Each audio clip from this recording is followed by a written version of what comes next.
Orphan girl, left on the trail by the stepmother until the wealthiest, Cowboy adopted her. The great room of the stone ranch was a cavernous space exuding a pervasive air of loneliness, cold regret, and a chilling, absolute silence. Caleb Stone stood before the cold hearth, his face a mask of granite, as he stared into the dead ashes. His calloused hand, steady from a lifetime of hard-won command, gently turned a small, worn wooden horse over and over in his palm. The polish was gone, the ears chipped. It was the last thing his son had held a ghost he'd owned for 10 long years. He was a man who'd made his peace with the high, lonesome sound of his own empty life. But outside miles from any town, a different sound broke the stillness, the snap of a twig. He looked up, his eyes scanning the vast empty plains he ruled. There, near the unforgiving horizon, was a flicker of movement. It wasn't a coyote. It wasn't a grub-line rider. It was something smaller, something impossible. He was the undisputed king of this dead land. So who was this child trespassing in his kingdom of ghosts? The great room of the stone ranch was a cavernous space exuding a pervasive air of loneliness, cold regret, and a chilling absolute silence. It was a silence that had teeth. It chewed on the tick-tock of the grandfather clock in the hall, swallowed the groan of the old timbers, and left only the hollow echo of what had been. Caleb Stone stood before the cold hearth, his face a mask of granite, as he stared into the dead ashes of a fire long since past. His calloused hand, steady from a lifetime of hard-won command, gently turned a small, worn wooden horse over and over in his palm. The polish was gone. The ears chipped, the tiny painted eyes faded to gray ghosts. It was the last thing his son had held. A ghost he'd owned for 10 long, silent years. He tossed back the last of his whiskey, the burn a familiar and useless friend. The house was a tomb he had built with his own 2 hands, a monument to a fortune that meant less than nothing. He needed air. He needed the honest cruelty of the wind, something that didn't pretend to offer comfort. Outside, the world was his. A kingdom of dust and sky stretching to an unforgiving horizon. He saddled his horse, the practiced movements automatic, a ritual that required no thought, no feeling. He rode out not with purpose, but from a deep, gnawing need to escape the silence that bore his name. He rode through the sea of bleached grass, the wind a constant sculptor carving loneliness into the land, each gust a whisper of the names he had tried so hard to forget. He was a man who'd made his peace with the high, lonesome sound of his own empty life. But today something was different. A flicker of movement at the edge of his vision. He reined in his horse, his body instantly rigid, his hand hovering over the worn grip of his colt. His eyes narrowed to slits, scanned the vast emptiness. A coyote, perhaps, or a stray longhorn, but the stillness that followed was unnatural. The air itself seemed to hold its breath.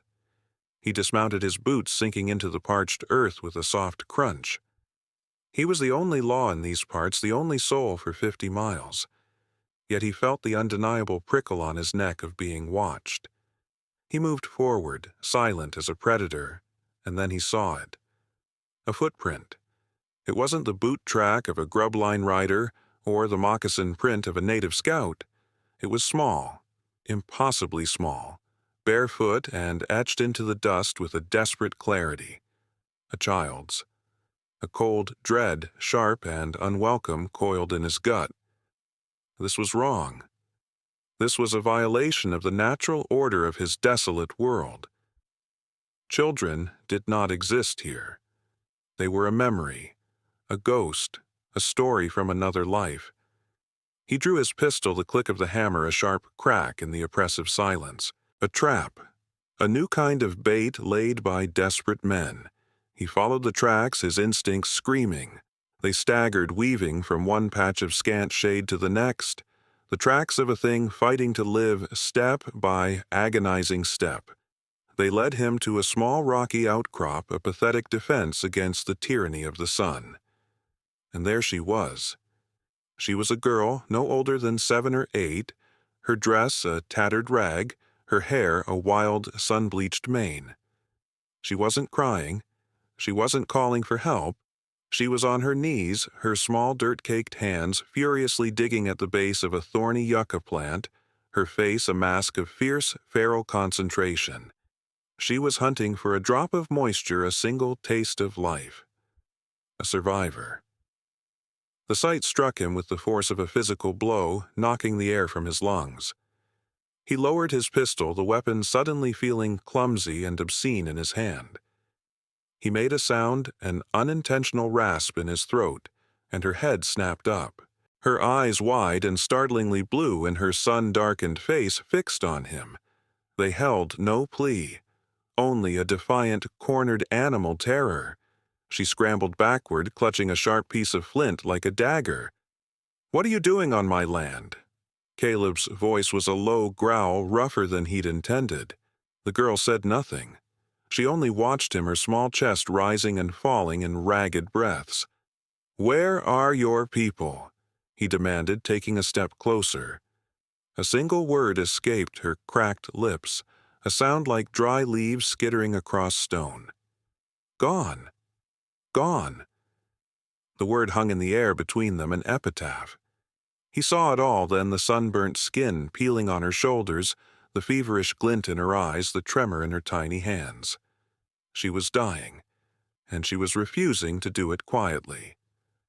The fortress around Caleb's heart, a decade in the making, began to crumble. He saw not a trespasser but a ghost from his past with his own daughter's eyes.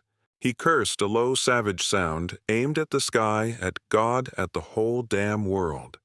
He unslung his canteen, the slosh of the water an impossibly loud sound.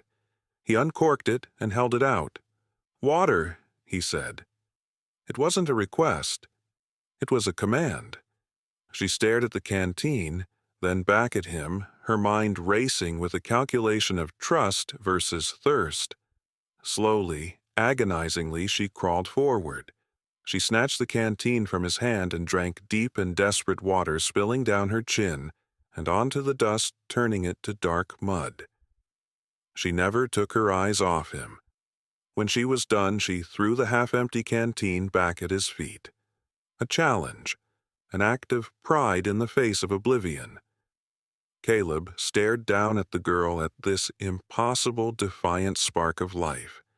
He could ride away. He could leave her to the buzzards and the uncaring sun. He could return to his silent house, his whiskey, his ghosts. It would be the easy thing to do, the safe thing. But as he looked into her fierce, unbroken eyes, he knew. Leaving her here would be a different kind of death, his own. "You ride with me," he said, his voice flat, leaving no room for argument. "Or you die here." He swung himself back into the saddle and reached down a hand. For a long moment she just stared at it. Then, with a final shuddering breath, she took it. Her hand was as light as a bird's bones. He pulled her up a weightless bundle of grit and desperation and settled her in front of him. She was rigid, a coiled spring of terror, but she was alive. As his horse turned for home, Caleb Stone did not look back. He had spent a decade building a fortress around his heart, and in the space of an hour, a half-starved girl with the eyes of a wolf had just walked right through the gate. He didn't know if he'd just saved a life or damned himself to feeling again. Here is part 2 of the story, continuing Caleb's journey as he brings the impossible child into his silent world. The ride back was a study in silence. The girl Sarah sat ramrod straight in front of him, a tense bundle of bones and fierce will, her warmth a strange and alien presence against his chest. Caleb did not speak. The words had died in him years ago. He simply rode the familiar rhythm of his horse's gait, a comfort against the utter upheaval of the moment. His ranch house appeared on the horizon first as a dark, angry scar, then resolved into the sprawling 2-story monument to his grief. He saw it through her eyes now. Not a home, but a fortress. Intimidating, unbreachable, a place built to keep the world out, and now he was dragging a piece of that world right through its front door. Martha, his housekeeper of 15 years, met them at the entrance. Her face, usually a placid mask of dutiful acceptance, crumbled into disbelief. Her eyes darted from Caleb's stony expression to the wild, dirt-streaked child he lifted from the saddle. "Lord have mercy, Mr. Stone," she whispered, her hands flying to her mouth. "What? Who is this? She needs a bath, and food, and a room." Caleb stated his voice, a low command that brooked no argument. He pushed past her into the grand foyer, the girl's bare feet silent on the polished oak floors. The vast, echoing space seemed to shrink from her, the oppressive silence recoiling from the sheer fact of her life. "A room," Martha stammered, following him. "But I haven't prepared a place for a child in." "Then prepare one now." Caleb cut her off, his tone leaving no room for discussion. The unspoken name of his own lost daughter hung in the air between them, a ghost disturbed from a long slumber. The first few days were a war fought in whispers and sideways glances. Caleb watched as Sarah navigated the gilded cage. He saw her flinch from the softness of a feather bed accustomed only to hard, unforgiving earth. He watched her stare at a plate piled high with food, her instincts telling her to hoard it, to hide it away for a lean time that was surely coming. She ate with the desperate speed of a starving stray, always watching, always ready to bolt. She did not speak. She simply observed, her blue eyes tracking every movement, every shadow. A ghost in a doll's dress that Martha had found packed away in a cedar chest. He tried to give her things, a porcelain doll from the town's mercantile. She left it on the floor, untouched. A warm wool coat. She hung it in the wardrobe, preferring her tattered rags. He was offering her possessions, things he could buy, things that were meaningless. He did not know how to offer anything else. He knew she was going to run. He saw it in the way she tested the latch on the back door when she thought no one was looking in. The way her gaze always drifted to the open plains visible from her window. The house was too big. The silence too loud. Freedom, even if it meant starvation, was a song she understood better than the stifling comfort of these four walls. On the third night, the song called to her.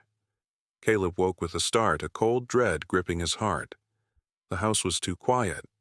The silence was the old kind again, the dead kind.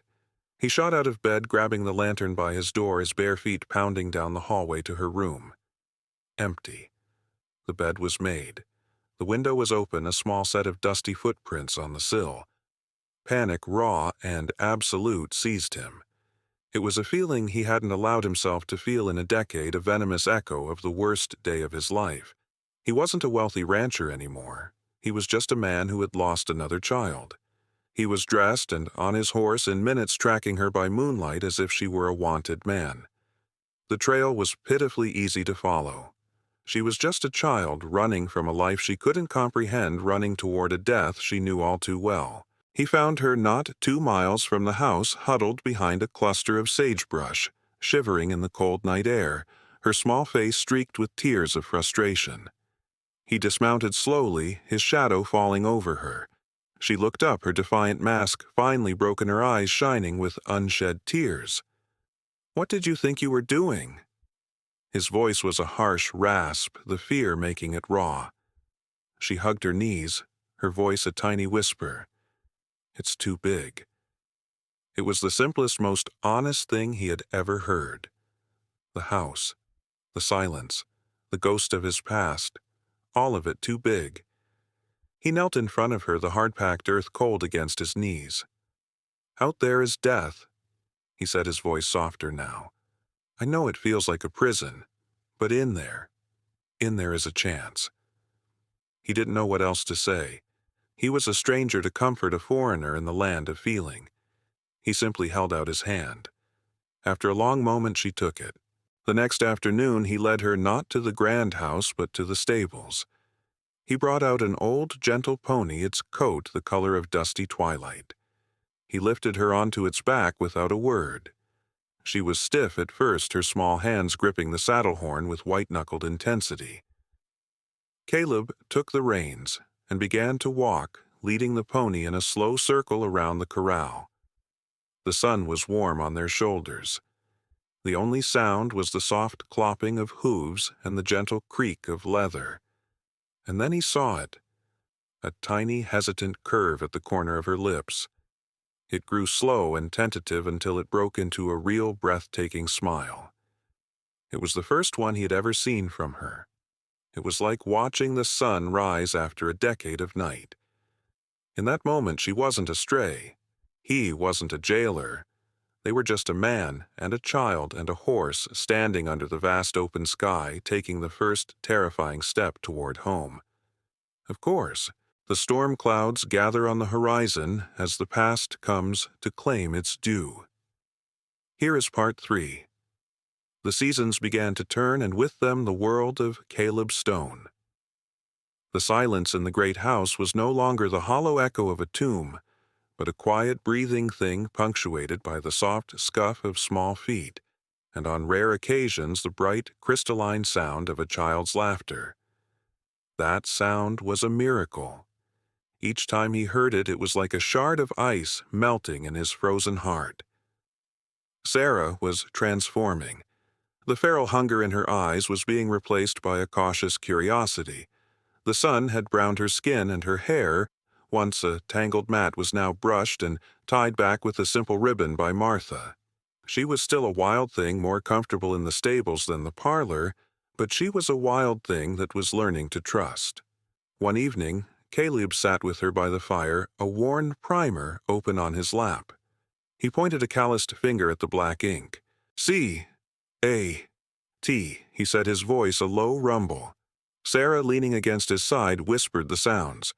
C-A-T, cat. She looked up at him, her blue eyes shining with the pride of a new discovery, and a genuine, unforced smile lit up her face. It hit Caleb with the force of a physical blow. This, he thought, this is what it feels like to have a purpose that isn't simply enduring until sundown. This is what it feels like to build something instead of just protecting ruins. The illusion of peace was shattered by the clatter of hooves in the yard. Jed, his oldest ranch hand, swung down from his horse, his face grim. He'd just returned from a supply run to town.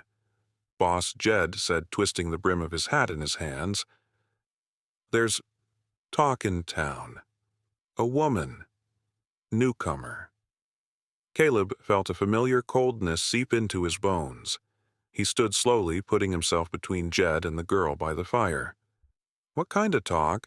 Jed shifted uncomfortably, his eyes flicking to Sarah. "A sob story. She's been at the church talking to the preacher, crying to anyone who'll listen. Says she lost her daughter on the trail some months back.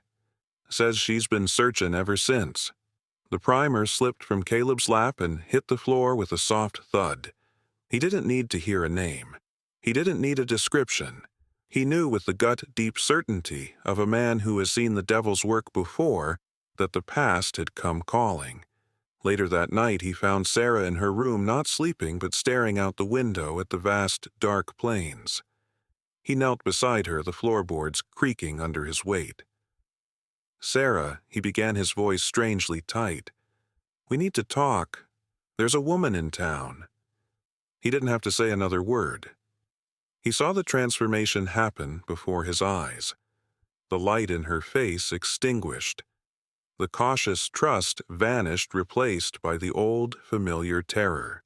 She began to tremble, a violent, uncontrollable shaking, and scrambled to the far corner of the bed, pulling the covers around her like a shield. "No," she whispered the sound, a ragged, broken thing. "She'll leave me again."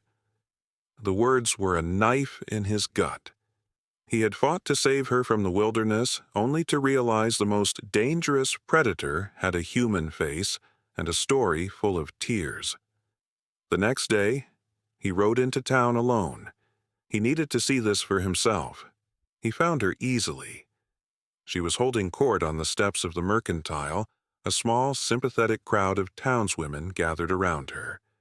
She was a plain-looking woman named Agnes, dressed in modest, worn clothing, dabbing at her eyes with a handkerchief.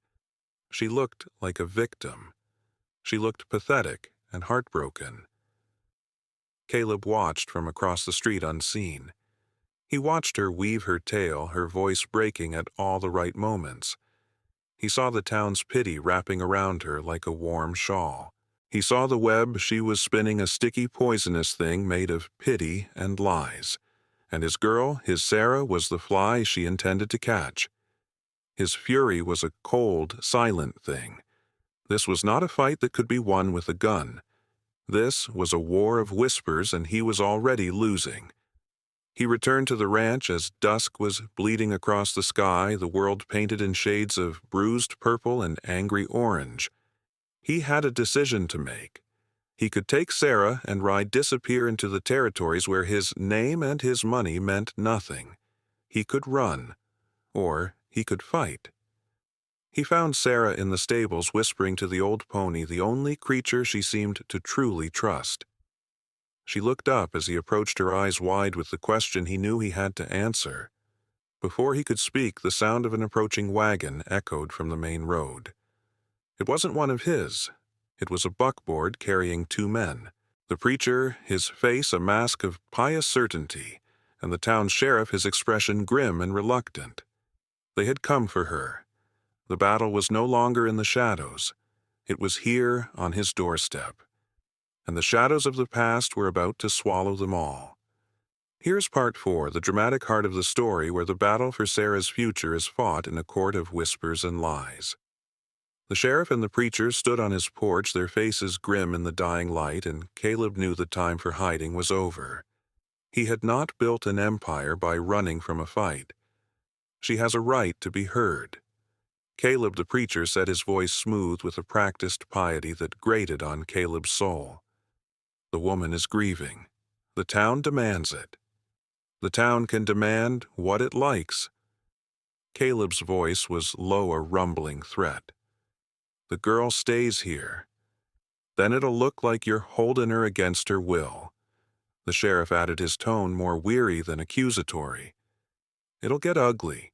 A formal meeting in the church tomorrow at noon. Just to talk. That's all Agnes is asking. A trap. A stage for a well-rehearsed play, and he was being cast as the villain.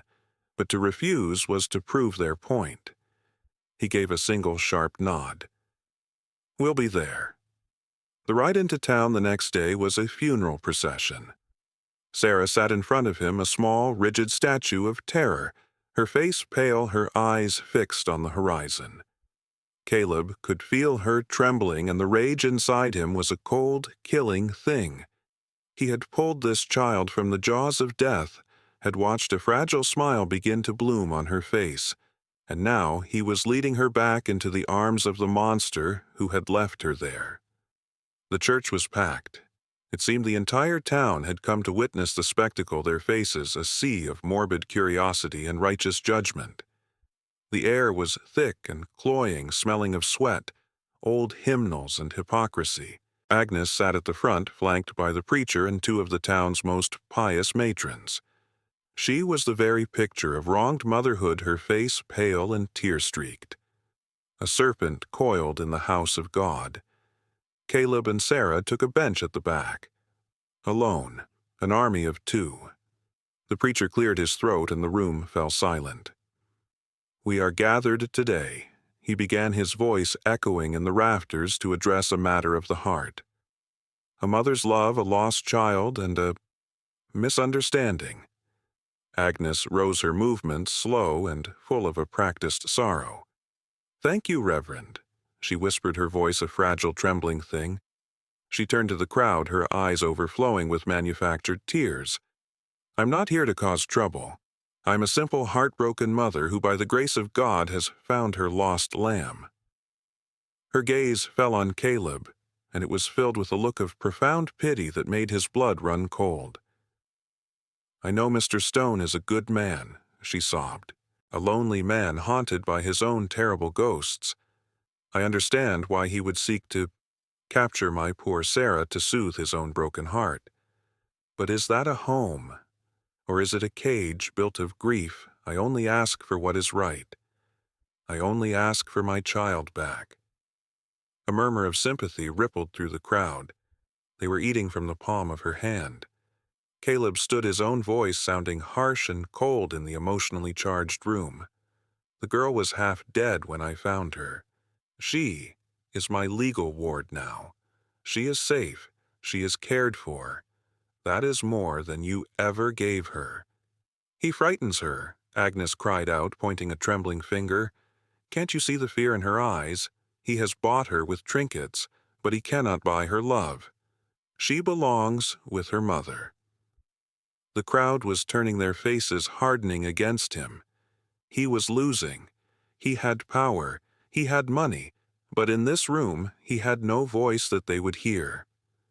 He looked down defeated and caught Sarah's eye. And in that moment, something shifted. Sarah had been invisible, a small ghost cowering in his shadow. But as she watched the woman who had left her to die weep for her, as she saw the kind, quiet man who had saved her being branded a monster, a spark of the old feral defiance ignited in her soul. The survivor he had found on the plains was not gone. She had only been sleeping. Her voice, when it came, was a tiny trembling whisper. No. The room fell silent. Agnes froze, a flicker of genuine shock crossing her features. Sarah stood up on the bench, her small frame shaking, but her eyes were locked on Agnes. The whisper grew louder, clearer, filled with a truth as sharp and unforgiving as flint. Liar. The word cracked through the church like a whip. You left me, Sarah said, her voice ringing with an unholy clarity. She took a step forward, and another. You told me you would be right back. You gave me one piece of bread. She was walking down the aisle now toward the woman who was her nightmare made flesh. The crowd parted before her as if she were a prophet. You said the angels would watch over me.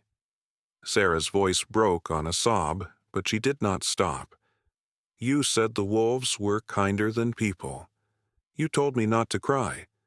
You said it was a waste of water. The last sentence landed in the dead silence of the room, an indictment so cold, so cruel, so utterly specific, that it shattered Agnes's performance into 1,000 pieces. The townspeople stared their faces, a mask of dawning horror. This was not a story. This was a memory recited with the chilling precision of a life-and-death lesson. Agnes's face for the first time was stripped bare of its sorrow. What lay beneath was a mask of pure reptilian fury.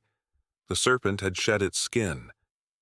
Caleb moved, then striding down the aisle to stand beside the small trembling girl who had just saved them both.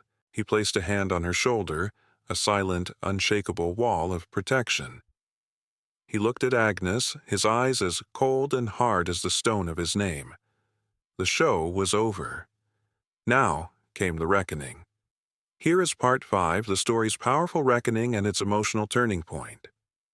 The truth once spoken was a force of nature. Sarah's words, raw and terrible, scoured the sanctimonious piety from the church, leaving only a stunned, gaping silence. The townspeople turned as one to look at Agnes, and for the first time they did not see a grieving mother. They saw a monster. Agnes's face, stripped of its mask of sorrow, was a terrifying thing of pure, unadulterated rage. Her lips pulled back from her teeth in a snarl. She's lying. The child is a little savage. He's twisted her mind with his grief and his money. But her words were hollow now, the venom of her performance spent. No one believed her. Caleb stepped forward, his hand still a reassuring weight on Sarah's shoulder. He felt the fine tremor running through her small body, a testament to the colossal courage she had just shown. He looked at Agnes, not with the heat of anger, but with the cold finality of an executioner. It's over, Agnes, he said, his voice quiet, yet it carried to every corner of the silent church. He reached into the inner pocket of his coat. It was not a weapon he drew, but a folded piece of paper, a telegram. "You're right about one thing," he said, his eyes locking with hers. "I am a man haunted by ghosts, and it has taught me to be thorough." He unfolded the paper and turned to the sheriff, whose face was a mixture of shock and dawning understanding. Sheriff Caleb's voice was flat, hard as iron. "I believe you'll find this illuminating. A telegram from the marshal in Dusty Fork. It seems a woman matching Agnes's description is wanted for questioning there, regarding a rather significant matter of unpaid debts, and a church donation box that mysteriously vanished the same night she left town." He let the words hang in the air. He had not come here to defend himself. He had come here prepared to destroy her. The final nail was hammered home. The town's pity curdled into a vicious collective fury. The preacher looked as if he'd been struck by lightning. The sheriff stepped forward, his hand resting on his pistol, his duty now clear. Agnes, the sheriff's voice was heavy. "I think you've overstayed your welcome. You'll be on the evening stage, and if I ever see your face in this territory again, it'll be from behind bars." The fight drained out of her, replaced by a sullen, venomous defeat. She shot one last look of pure hatred at Sarah, a look that promised a vengeance she would never be able to deliver. Then, flanked by the sheriff, she was escorted from the church, the crowd parting before her, their faces cold and unforgiving. The ride back to the ranch was quiet, but it was a different kind of quiet. The air was light. The tension had broken, washed away by a child's courage and a cold, hard truth. Caleb kept looking down at Sarah, who was leaning against him, utterly exhausted, her small face now peaceful. He was overcome by a feeling so fierce, so profoundly protective, it almost stole his breath. It was awe. She hadn't just saved herself. She had saved him.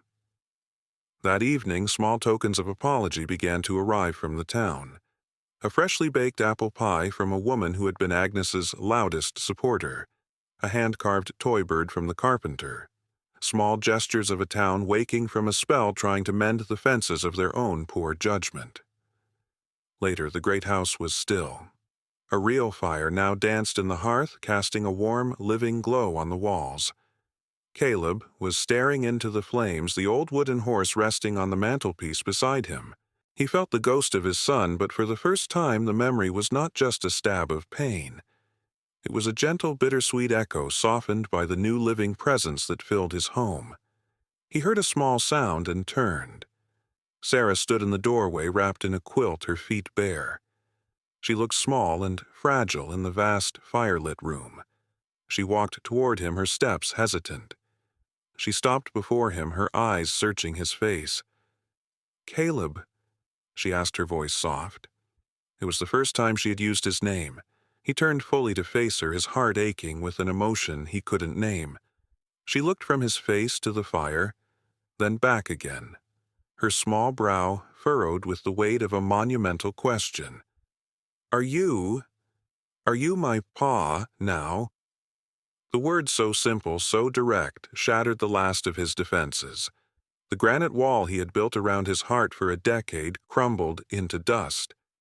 He couldn't speak. The words were trapped in his throat, choked by a sudden, overwhelming wave of feeling. He did the only thing he could. He reached out and pulled her into a hug, holding her small, warm body against his chest. It was the first time he had truly held her, not as a rescuer, not as a guardian, but as a father. He felt her small arms wrap around his neck, holding on as if he were the only solid thing in the world. He finally found his voice a raw, broken whisper against her hair. "Yeah," he breathed. "I guess I am." The ghosts in the great house were finally silent, replaced by the sound of a daughter's breathing. Here is the final part of the story, a conclusion to the journey of Caleb and Sarah. A year passed. It was a year measured not in the silent turning of pages on a calendar, but in the inches a girl grew in the confidence of her laughter and in the slow, steady thawing of a frozen human heart. The stone ranch was no longer a fortress of grief. It was a home. The vast, echoing rooms were now filled with the sound of Sarah's questions, the smell of Martha's baking, and the quiet, steady presence of a future that had once seemed impossible. Sarah was still a wild thing, but her wildness was now one of joy, not survival. She rode her pony with a fearless grace, her hair a golden banner streaming in the wind. She had devoured every book Caleb put in front of her, her quick mind a thirsty sponge, and now in the evenings she was the one who would often read to him, her small voice filling the firelit silence with tales of faraway lands and forgotten kings. She had brought the world back into his life. They sat together on the wide porch as the sun began its slow, magnificent surrender to the horizon. The sky was a canvas streaked with fire and gold, the long shadows of the buttes stretching like sleeping giants across the plains. A cool breeze whispered through the cottonwoods, carrying the scent of dust and distant rain. It was a perfect, peaceful evening. Sarah leaned against his side, her small head resting on his arm, a comfortable, familiar weight.